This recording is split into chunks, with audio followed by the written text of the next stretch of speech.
Bienvenidos a nuestro nuevo programa de las buenas nuevas para todos.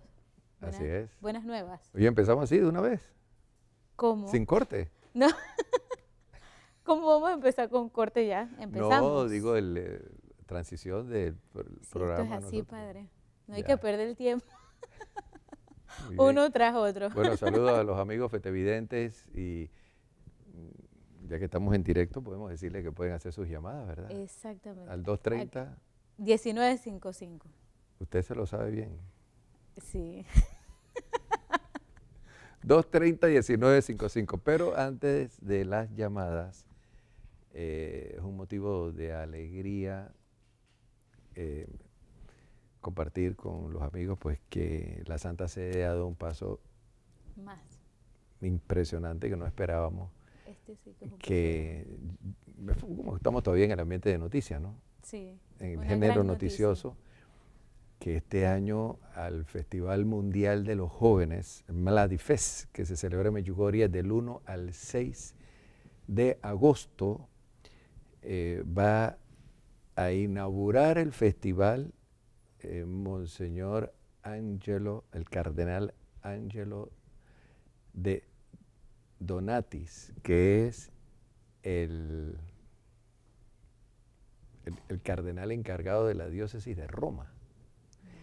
Y va a clausurar el Festival Mundial de la Juventud Monseñor Rino Fisichella, que es el prefecto de la Congregación para la Nueva Evangelización, que es mi capo, Su jefe. mi jefe y el del padre Severo y el padre Siu, De padre todos. Gordo, de los sacerdotes misioneros de la misericordia. Bendito Y sea el encargado Dios. también de los congresos de catequesis. Qué También belleza. va a estar el cardenal Vinko Pulic de Croacia y de Bosnia y Herzegovina. Y va a estar también Monseñor Rodríguez Carballo, ministro general de los franciscanos, que ahora es el secretario general de todos los institutos de vida consagrada. Y otros personajes más. O sea, los altos dignatarios del Vaticano van a estar toda la semana en Medjugorje con ocasión de la jornada mundial, bueno, no jornada mundial, del retiro mundial o el encuentro mundial de los sacerdotes. Festival de jóvenes. El Festival de Jóvenes creo que tiene 25 años. 30 años. 30 años. Entonces esto es una noticia realmente maravillosa, ¿no? Maravillosa. Qué bendición. Y FETV, Dios mediante, va a estar transmitiendo en directo estas Eucaristías, ¿verdad? De la Eucaristía de apertura, la Eucaristía de clausura y la misa todos los días con testimonio de jóvenes. Va a ir un grupo de Panamá representativo, va de nuestra parroquia, de Nuestra Señora de la Esperanza, va a haber un grupo de jóvenes, como 15 jóvenes van a estar allá.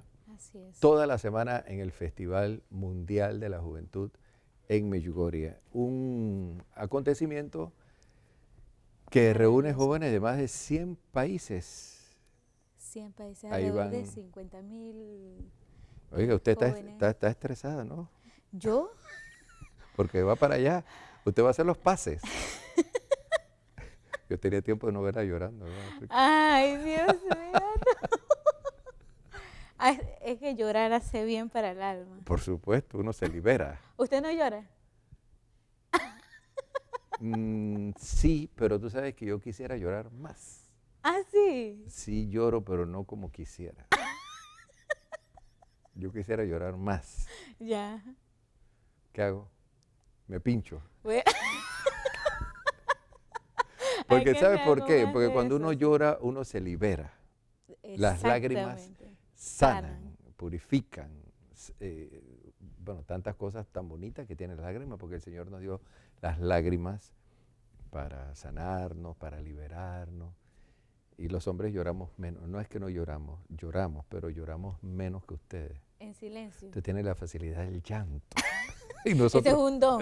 y nosotros de morir del corazón. Cuidado, que dice que los infartos se dan ya. más en los hombres que en las mujeres. Es que lloramos para adentro. Ay, Ay.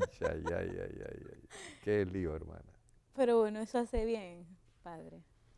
Oiga, pero qué bendición ustedes que nos están escuchando de las noticias. Mira, yo me siento feliz con esto porque Bueno, por buenas tantos noticias. años yo estuve defendiendo a Medjugorje de tantas cosas que se decían falsas, Sí. incluso del obispo del lugar, que él tiene todo el derecho de emitir su opinión negativa, tiene todo el derecho.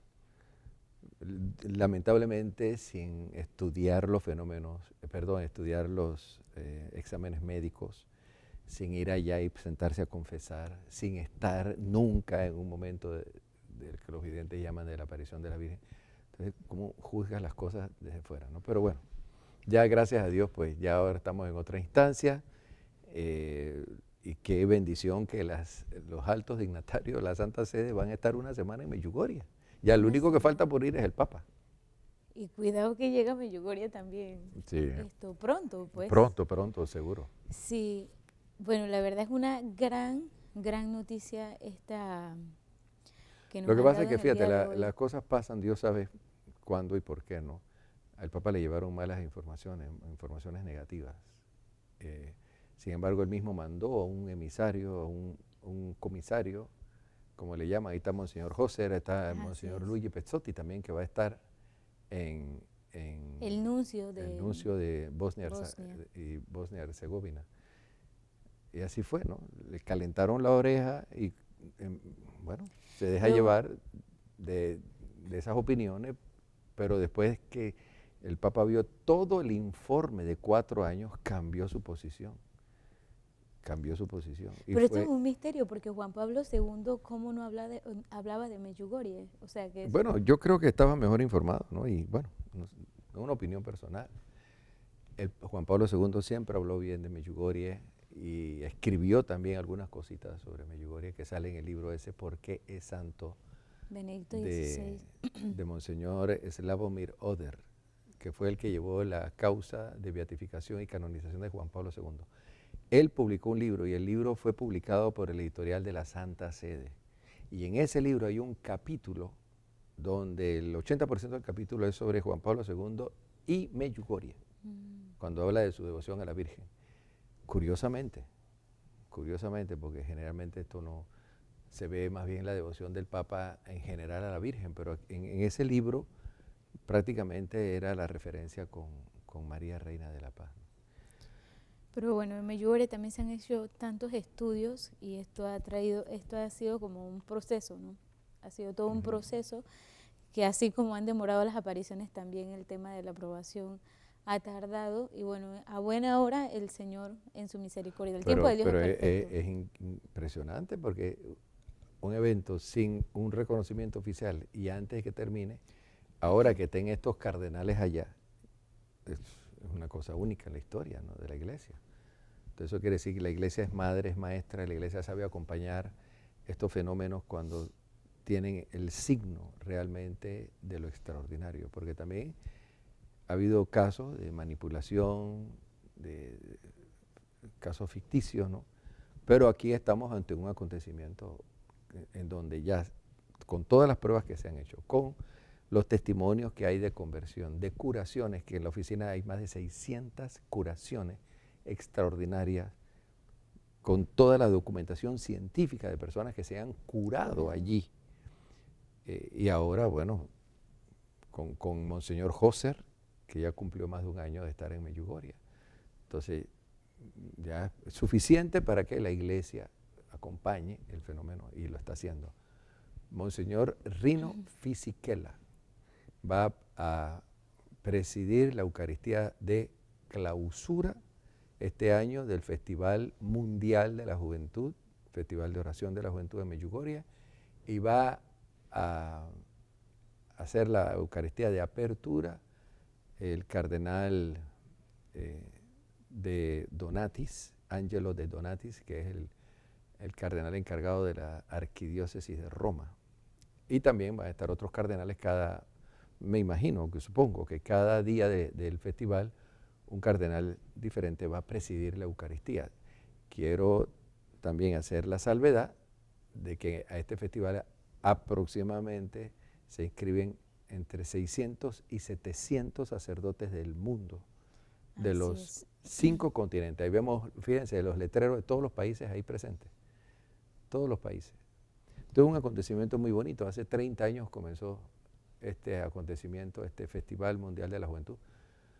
Yo he estado uno que otro año, ¿no? Realmente ahí tú sientes que la iglesia se renueva, ¿no? Sobre todo el aire fresco de todos estos jóvenes que están 6 días en oración continua, rezando el rosario, escuchando testimonios, catequesis, confesándose, subiendo los montes. Es una experiencia muy linda, muy linda. Sí. Bueno, durante esos 6 días vamos a tener la transmisión en directo por FTV desde Medjugorje, desde Bosnia. Todos los días vamos a estar trayendo a las pantallas lo que va a acontecer en este festival de jóvenes, 30 años. Y bueno, también sería interesante ilustrar a los amigos fetividentes, para quienes no saben, que también a veces como esto, cuando ya tenemos la información más de Medjugorje, del origen de las apariciones, para quienes no saben, ilustrar un poco también de esos días previos al mismo festival, ¿no? Para poder entender también por qué tantos jóvenes, a qué se debe y cómo se dio también este encuentro de los jóvenes. Pues más adelante se puede también platicar acerca de ello, ¿no? Para ilustrar a los amigos fetividentes. Y bueno, otra noticia es que ya regresó el aire acondicionado a Lizade. Regresó el aire acondicionado a Lizade, ¿no? ¿Cómo se explica esto, no? Ayer hablábamos de Ay, padre. de esta circunstancia, que el aire nunca se había dañado desde que existe la Universidad de Lizade, jamás. Justo cuando voy a hablar del tema del exorcismo, se fue el aire. Hoy el aire trabajó perfectamente, no tiene nada, nada. ¿El técnico fue? El técnico fue y dice que no hay ninguna razón del por qué dejó de trabajar. Los compresores dejaron de trabajar. Pero también hubo, yo creo que algo extraordinario, porque no obstante, 500 personas allí, donde no hay una ventana, eso es un cubo. Y la gente estuvo allí, no sé, 4 horas sin aire acondicionado. Yo no me lo explico. 500 personas. Yo no me lo explico. Pero bueno, gracias a Dios, ¿no? Y el número que dimos para que la gente llamara a hacer la cita, el teléfono explotó. No hay número de teléfono, la gente no puede hacer la cita. Aprovecha. Entonces 230-1955. vamos a hacer ahora al aire los comentarios. El tema que hemos estado tratando, y no es que vamos a seguir los otros temas, vamos a hablar sobre las cenizas en la casa de los difuntos. Ay, sí, porque eso se está dando mucho. se ha dado que ahora hay una moda, ¿verdad? Que cuando se crema el difunto, se reparten las cenizas y cada uno tiene un poquito de ceniza en la casa, o las tiran al mar o a los árboles. De eso vamos a hablar en los próximos programas, mañana de pronto, pero ahora vamos a ver si terminamos el tema de los exorcismos, que Sí. la gente pudiera hacer sus llamadas al 230-1955 después del cambio Sí, ya se para cambió el responder a esas inquietudes, porque la gente tiene muchas inquietudes sobre esto, y como es un tema que no siempre se toca en la liturgia, no siempre se toca en la pastoral de la salud, porque el tema de los exorcismos pertenece a la liturgia y pertenece a la pastoral de la salud. Y no siempre, hay que decirlo, los pastores no estamos preparados para esto, ¿no? Entonces yo creo que es el momento también para aclarar, ya que estamos al aire, al 230-1955 en este día, ¿no? Entonces vamos a un cambio, sí. si le parece. Y regresamos pues con Muy más. bien. Prepare sus preguntas y empiece a llamar, porque si no, no entran las llamadas. Ya regresamos con más.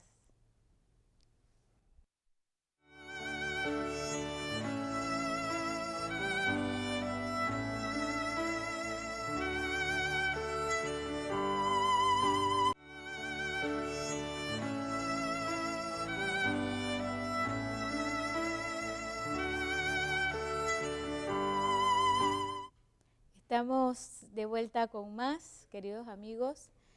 Bueno, preguntar también en esta ocasión, ya que vamos a hablar acerca de los exorcismos, ¿cómo una persona puede diferenciar entre una persona que tiene algún trastorno mental o que está o tiene una posesión. ¿Cómo uno puede hacer esa diferencia de que se está poseído o tiene alguna enfermedad? O una vejación, porque no siempre podemos hablar de posesión, ¿no? El ritual de exorcismo, digamos la voz oficial de este tema de la Santa Sede, distingue entre las vejaciones y las posesiones. Las vejaciones, incluso la Conferencia Episcopal de la Toscana, que ha emitido un documento muy interesante, lo divide en 4, ¿no? Son perturbaciones, las posesiones, las obsesiones y las vejaciones. Y que pueden ser algunas físicas o internas en cuanto a las opresiones u obsesiones. Ahora bien, aquí hay que hacer un historial y hay que hacer un diagnóstico. No es que si una persona viene y dice, por favor, ya me ha pasado, ay padre, me hago un exorcismo. ¿Esto qué es? ¿Tú qué piensas que esto es qué? Entonces hay que hacer ¿Será porque le está pasando algo y ya piensan que ya están... Sí, es que eso no es así, eso no es así. O sea, hay que hacer un diagnóstico hay que hacer, o una evaluación. Y eso se hace en conjunto con un psicólogo, en caso tal con un psiquiatra, se ve la historial de la persona. Entonces no es que de buenas a primera venga y sácame el diablo, eso no es así. Entonces primero hay que hacer un diagnóstico. ¿Qué elementos se toman para elaborar un diagnóstico correcto? Bueno, hay que hablar con la persona y ver por qué piensa que hay que hacerle un exorcismo y hay que hablar con los familiares. Ahora, si vamos al punto de qué características tienen las posesiones y qué características los trastornos mentales, o sea, que hay un historial. En la mayoría de los casos, hay que decirlo así, un 80% no son casos ni de infestación o de vejación, ni posesión, sino que son trastornos mentales. Ahora, tampoco podemos decir que este es el criterio para saber, voy a esperar que me lleguen 10 para que de 10, 8 son trastornos. No, claro. Ahora, si vamos a hablar de esto, obviamente estamos hablando de un mar de personas. ¿Me explico? Es difícil. Ahora, ¿por qué un 80%? Porque la gente no maneja el tema. Exacto. Y no va al psiquiatra, no va al psicólogo. Tenemos una Ahora, vamos a tomar una llamada y voy a hablar de los criterios para... De nuevo a Reján. De nuevo a Reján. Buenas noches. Muy buenas noches, Padre Verán. Sí, a ver. Bendiciones para los dos. Tengo una pregunta. Es que no se escucha un momentito que no. Nuevo Reján, en la casa de mi mamá han habido manifestaciones. Cuando estaba en vida el padre, el que murió se me olvidó, Vázquez Pinto, fue a mi casa, recorrió toda la casa alrededor y dijo que sí, que había una manifestación. Cuando mi abuela murió, que era una santa, una mujer de campo, que oraba, al morir, ella, antes de morir nos decía que ella tenía ataques, no la dejaba rezar, le agarraba la garganta. Bueno, no, muchos no le creyeron, yo soy catequista. Cuando ella murió a las 12 de la noche, cuerpo presente, que yo recé el rosario, cuando volví a la casa, que está al lado, mi esposo levitó y escuchó una voz, una carcajada, y él sintió que le llevaban el alma. Pero como soy una persona de fe y soy su esposa casada por la iglesia, le tomé de las manos y le dije, ora en la mente, con fe. Y luego dije, si estoy con Cristo, ¿quién contra mí? Y él pasó. Pero quedó ese temor de parte de mi esposo. Luego, a mí a los 9 años, en la misma casa, escuché también una voz y me dijo que sabía cómo me iba a atacar durante toda mi vida. Pero como soy persona de fe, yo he podido vencerlo con mucha oración y ayuno. Pero a mi hija, a los 5 años, tuvo una manifestación y le dijo que la iba a atacar a ella. Como mis hijas, o sea, que es una manera de atacarme. ¿Cómo yo puedo? A ver, a ¿quién le través dijo? de esta Mira, un momentito. enseñanza que usted nos da, enseñarles a ella también No, pero no me vencer, bajen el volumen, por favor. Que si no... porque las personas de fe vamos a ser siempre atacadas. No, pero ¿quién le Gracias, dijo padre. que le iba a atacar? ¿Aló? Aló, ¿Qui- me gustaría, No, pero porque yo doy dígame, seguimiento a este tema, yo le soy doy también el profesora de seguimiento, pero religión, mire, la me pregunta... gustaría que me orientara para ayudar a otros a vencer estos ataques.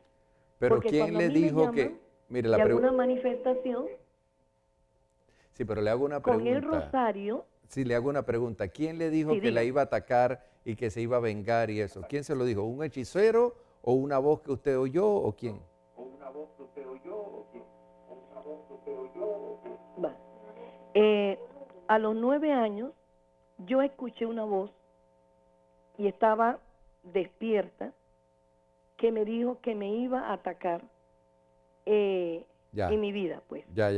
Porque yo desde los 7 años tuve un encuentro con Jesús y a los 10 ya yo comencé siendo catequista, Ya, porque antes a los 10 años nos confirmaban. ya. Como somos personas de fe, durante toda mi vida yo sé que he estado cerca, pero me ha sido fácil por la oración y el ayuno. Pero ¿qué sucede? Que ataca a mis hijas. ¿Sí? A la más chiquita que tiene vocación religiosa, Sí, tiene sueños en donde él entra y no le da esa paz. Me gustaría, por ejemplo, si mi casa necesita sí. una visita a un sacerdote, Sí. la bendición, Ya.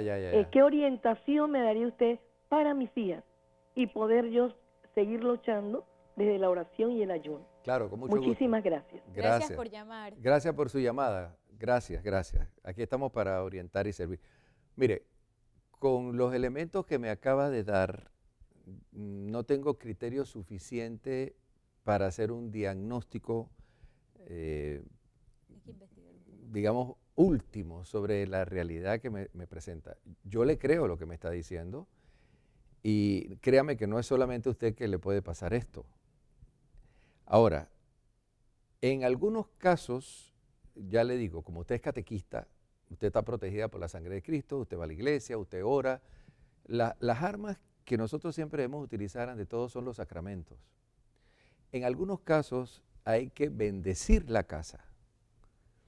No quisiera prolongar mucho, pero si todo lo que usted me está diciendo es real, que le pasa a usted, que le pasa a las hijas, que le pasó a su esposo, puede ser de que en la casa se hicieron, antes de que usted viviera ahí, o antes que se hiciera la casa, algunas cosas raras de hechicería, o bien que alguien le pudo haber echado algo, o bien que pueda ser también una manifestación extraordinaria que Dios permite, porque el Padre Pío y a los santos también le vinieron cosas que en sí necesariamente le hicieron hechizos, ¿no? ¿Qué se hace? Claro. Orar, no hacer caso a estas cosas, porque Seguir ayunando, el como demonio bien siempre lo lo que dice. busca es fastidiar, pero el hecho de que uno no le haga caso no significa que uno no crea, sino que uno está utilizando el arma que uno debe. Porque uno de los medios que más utiliza el diablo para quitarle la paz a la gente es el miedo. Y por eso cuando los sacerdotes dicen, no crea en eso, le está haciendo un bien para que él no sea víctima del miedo. Exactamente. Pero el no creer no significa de que no exista, sino que es la forma como eso se enfrenta. Se le puede echar agua exorcizada a la casa, rociarla, velas benditas, pero los medios más eficaces siempre son los sacramentos. Si el ritual del exorcismo es claro, el exorcismo se hace a los lugares o a objetos o a las personas. Dice claramente el ritual del exorcismo. Sí. Entonces Pero bueno, depende, hay que seguir hablando, me gustaría hablar con usted, con mucho gusto, así fuera es. del programa, en otra ocasión, podemos charlar, ¿no? Si Tenemos tenemos una otra llamada desde Tocumen. Tocumen. Buenas noches. Buenas noches. Adelante. Sí, buenas noches. Sí, Buenas noches, Padre Verar. Un A ver. saludo muy especial. Usted es nuestro consejero espiritual a través de la televisión. A la hermana, muy linda ella. Nos encanta su programa, gracias. esa dinámica que tienen los dos, los temas que llevan. Saludo a mi nuera Lulín y a mi esposo que estamos viendo el programa. Ajá. Y Bien. Padre, nosotros siempre vamos a ser atacados, porque el mal va a atacar todo ese que dice: yo creo en Dios Padre misterioso, que es un misterio de amor, un hijo único, verdadero, obediente a su Padre por amor al mundo, carga la cruz, y una madre única, la verdadera. Amén. Entonces, cuando nosotros decidimos seguir ese camino de esas tres personas, de las verdaderas pruebas de amor, ¿qué es lo que no nos va a pasar? Pero ¿tiene alguna preguntita? Porque hay otras llamadas ahí. No, Padre, solamente es un saludo muy especial para todos, para ustedes y todo el equipo allí que lleva este programa. A ustedes dos especial. Gracias. Gracias, Dios le Gracias. bendiga. Gracias, Dios me la bendiga. Mire, este tema es muy amplio, lo hemos tocado así en general, pero hay que hablar de la magia negra, de la magia blanca, del maleficio, de la infestación, la magia verde. También hay una magia amarilla, que es la que solo con el dinero, ¿no? Y la magia verde es la que se hace con plantas y hierbas y estas cosas. Pero el tema es interesante porque pastoralmente a veces no se trata y no se enfoca, y puede darse caso que el sacerdote no sabe qué hacer, porque el exorcista, yo quiero aclarar esto, el exorcista es para exorcismos específicamente, casos de posesión, pero las vejaciones las puede tratar cualquier sacerdote y sin permiso del obispo, porque el Código de Derecho Canónico es claro. Cuando son casos de posesión, tiene que realizar el exorcismo un sacerdote delegado por el arzobispo, porque el exorcista por excelencia es el obispo. El obispo es el gran exorcista, porque tiene ese poder dado por Jesucristo, porque se lo dio a los apóstoles para expulsar demonios. Ahora, como el obispo tiene muchas responsabilidades, y obviamente él delega a un sacerdote para realizar el exorcismo en caso de posesión. Pero las vejaciones las puede hacer los sacerdotes. Pero es que está dentro de las vejaciones. El sacerdote puede hacer una oración deprecativa, no tiene que hacer imperativa. Hay diferencia entre la oración deprecativa y la oración imperativa. La oración imperativa es propia del exorcista y del obispo, que en el nombre de Jesús, con la autoridad de la iglesia, porque el exorcismo no lo hace un sacerdote, es la iglesia la que hace el exorcismo. Entonces, en el nombre se le da la orden al diablo para que salga. Y a veces no basta un exorcismo, sino varios exorcismos. Y es un sacramental. Pero si hay, por ejemplo, ruidos en la casa, perturbaciones, si hay vejaciones, el sacerdote puede ir y rociarlo con agua exorcizada, puede bendecir la casa, puede orar por las personas, puede bendecir a las personas. Y generalmente, así como esas cosas vinieron, así se va. No hay que ir más allá. Pues el problema es que el tema no se maneja, ¿no? Una cosa son las vejaciones, donde entra ahí la opresión, la infestación, tentaciones también. Una persona que tiene tentaciones continuas, que no es posesión, pero tentaciones bien acentuadas. Oye, una bendición del sacerdote, una buena confesión, disminuye esas tentaciones. Pero entonces, eso no es propio del exorcista. Tenemos una llamada de los Andes. De los Andes. El exorcista es para la posesión. Adelante, buenas noches. Conversión total. Sí. Y sigue sintiendo todas estas... Por favor, baje el volumen del televisor, sí. Hola. Sí, adelante. Ok, buenas noches. Buenas noches. Yo tengo una consulta. ¿Cómo resuelve una persona, por ejemplo, aquí en Panamá? Aquí en Panamá, estos temas de posesiones, de vejaciones, de todas estas cosas son como como cosas que no todas las personas la reciben, no todas las personas saben cómo tratarlas. No sé cómo explicarme. Digamos, yo pasé por un periodo muy difícil de mi vida. Yo, dentro de todas las cosas que me sucedieron a mí, yo siento que yo tuve una posesión. Yo fui inclusive a la Renovación Carismática, a la Divina Misericordia. Hubo un grupo de oración de liberación que me atendió, luego me atendí con un sacerdote. Pasé por muchas cosas, muchas cosas. Mi vida dio un cambio total. Gracias a Dios, pues, en el momento y por amor, por comprender, por aprender el sacrificio real que hizo Jesucristo por cada uno de los seres humanos. Cuando yo realmente comencé a realizar esas cosas, a ver lo que realmente sucedió en todo este periodo, mi vida dio un cambio total. Yo tengo una necesidad diaria, es una necesidad que yo tengo de ir a misa diario, de comulgar, de cada 2 semanas o menos confesarme, pero yo sigo sintiendo pues ese tipo de cosas que me pasan, me siguen pasando. Llegó un periodo en mi vida en que mi familia, pues simplemente ellos se negaron totalmente. Mi familia no me apoya, no les gusta que yo vaya a misa, no me quieren acompañar a misa. Ellos piensan que todo es psicológico, tuve atención psicológica, ahora vivo medicada, pero me siguen sucediendo las cosas. No entendí lo último.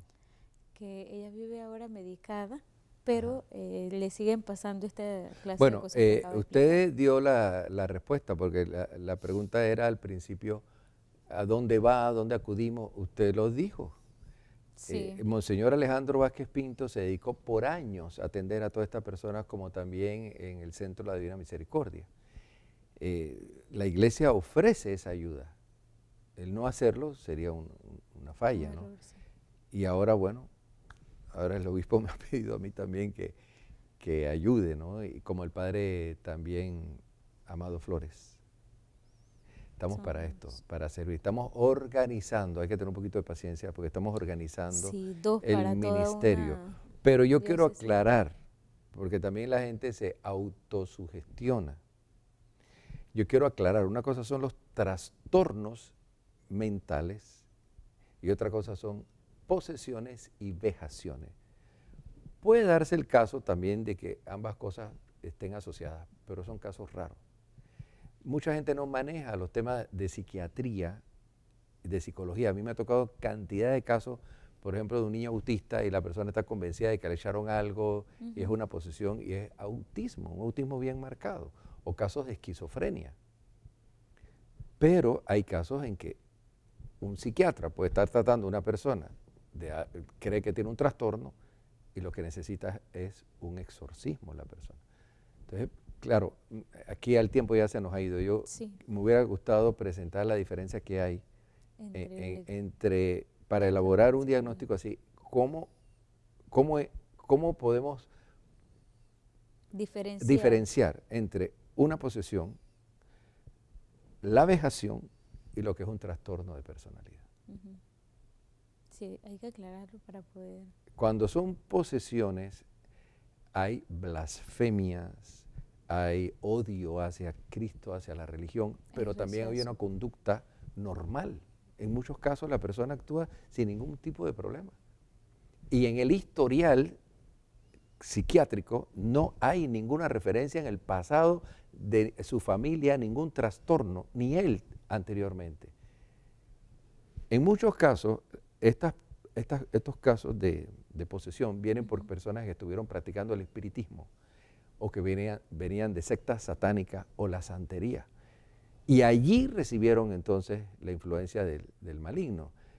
El demonio no puede tomar el alma, sino el cuerpo. Y ahí es donde se dan casos en que la persona no puede controlar su cuerpo y queda rígido en algún momento, pero consciente de lo que está pasando y no puede dominar su cuerpo. También va acompañada de otras manifestaciones que no quiero decirlo acá, porque no es el momento, pero estoy dando simplemente algunos criterios muy generales. Eso puede ir acompañado también de inclinaciones al suicidio, de golpes, de maltrato, de una aversión radical hacia Dios. Pero siempre hay, ya les digo, lo que determina aquí es lo del hechizo o el maleficio que hubo, o bien si la persona estuvo participando en estas cosas esotéricas. Ahí es donde está. Porque una persona normal que va a la iglesia y que ora, también se dan casos, porque a mí me han tocado la mayoría de los casos estos claramente de vejación y de posesión de un 10%, porque la posesión puede ser un 10%, 15%, 20% o un 100% del cuerpo de la persona. En el caso de la mayoría de casos, personas no bautizadas, que ni siquiera ningún sacramento de nada, ¿no? Y bueno, ahí está, ¿no? Claro, son más vulnerables. Pero una persona que va a la iglesia, que ora, que ya puede haber casos muy extremos, en donde aún personas que van a la iglesia tienen este tipo de manifestación. Pero ¿cuáles son las manifestaciones? Porque pueden haber casos de ataques de histeria también. Y la histeria es otra cosa, que se puede confundir también. La persona puede manipular a todos los que están a su alrededor de que tiene algo y no tiene nada. Lo que está haciendo es llamando la atención. Entonces, todo esto se ve. Entonces, es bien delicado. Por supuesto, pero aquí, y a veces es difícil saberlo. Es difícil. El padre Gabriel Amort tenía un equipo de psicólogos, psiquiatras, que trabajaban con él, un equipo que oraba por él, y no es que así venga, de buenas a primeras ven y yo te hago el exorcismo, eso no es así, ¿no? Sí, tiene que haber un discernimiento y es algo muy serio. Pero yo quisiera hablar, no aquí, porque algún psiquiatra me puede estar escuchando, o un psicólogo, y te dice, no, todas estas cosas se pueden explicar. No, hay cosas que no se pueden explicar. Por ejemplo, que tú le pongas una placa o rayos X a la persona que tiene dolores en el estómago, no hay nada. Y en el momento que se le está haciendo el exorcismo, se materializan las cosas en la boca. Cadenas, clavos, baterías, objetos punzocortantes. ¿Cómo lo explica? O que el abdomen sube y baja, dolores, se le marca señales en la piel, o que aparecen alergias de pronto, signos de un momento a otro. Y esto de los tatuajes no es broma. Cuando se hacen los exorcismos de personas que tienen vejaciones o posesiones, el lugar donde la persona más sufre cuando se le hace el exorcismo es donde está el tatuaje, que siente un fuego propiamente ahí. Entonces, lo que quiere decir que aquí también el tatuaje está vinculado al reino de las tinieblas, ¿no? No digo que el que esté tatuado esté con cosas de ocultismo, no quiero decir eso. Pero en la práctica los exorcistas lo dicen, es cuando la persona, donde está tatuada, es donde más sufre, cuando se le está haciendo el exorcismo. Un caso evidente de cuando se hace el exorcismo, de que hay algo preternatural aquí, es cuando la persona en el exorcismo voltea los ojos hacia atrás. Y cuando el diablo le revela al exorcista la vida del exorcista. ¿Cómo puede saberla? Con detalles. O que le interpreta todo lo que está diciendo en latín cuando la persona nunca estudió en latín, o bien habla una lengua extraña, o se le duplica la fuerza, o bien incluso hay casos en que rompe la barrera de la fuerza de gravedad, ¿no? En fin, pero lo de las películas que ustedes ven de Hollywood, todo es mentira. Eso nunca se da así. Yo quiero aquí también poner la cerecita del pastel. Todo eso de las películas de Hollywood jamás se dan. Eso es puro cuento, eso no es así, los exorcismos no son así. Y lo digo por un exorcista que trabajó 15 años con el padre Gabriel Amort, el exorcista del Papa, que realizó más de 3.000 exorcismos. Jamás un caso como la película El Exorcista, ni el exorcismo de Emily Rose, todas estas son cosas fantasiosas. Pero existe la posesión. Pasa, pero no como en la película. Pues. Amigos fetavidentes, ya hemos llegado a la parte final del programa. Y bueno, considerar pues que quien tiene una vida sacramental esto no debe por qué temer ni darle pie a estas cosas que van pasando. Que el Señor y la Virgen les bendigan. Buenas nuevas para todos. Y la bendición de Dios Todopoderoso, Padre, Hijo y Espíritu Santo, desciende con ustedes y siempre les acompañe. Amén.